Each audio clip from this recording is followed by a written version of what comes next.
Marami ang magsisiparito sa aking pangalan ng mga magsasabi, ako ang Kristo, at ililigaw ang marami.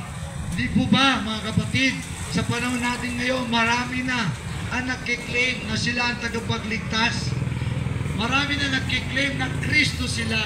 Mga kapatid, isa lang ang Kristo, ang Panginoong Jesus.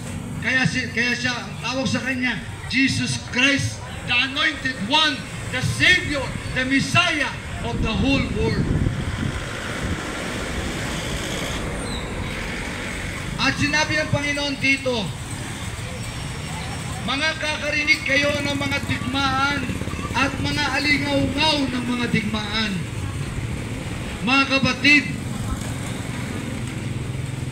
magbukas ka lang ng internet, magbukas ka ng TV, puro balita yung digmaan. Digmaan sa Russia, sa Ukraine, digmaan sa iba't ibang panig sa Israel, sa Iran, sa Iraq, sa Afghanistan,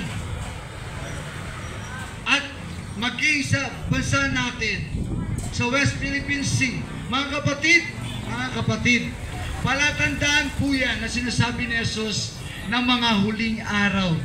Mga kapatid, nasa mga huling araw na po tayo.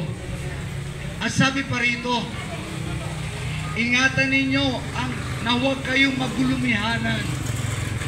Mga kapatid, sino mang walang relasyon sa Panginoong Yesus ay tiyak na magugulumihanan o matatakot.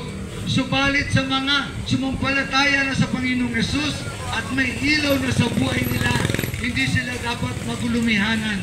Sapagkat palatandaan lang yon na ang Panginoong Yesus ay babalik na at kukunin niya sa lupa ang mga sumampalataya sa Kanya.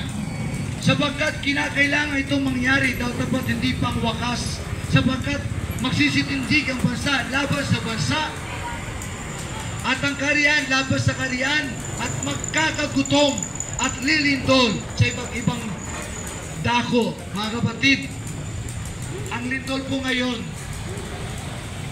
everyday meron na pong lindol.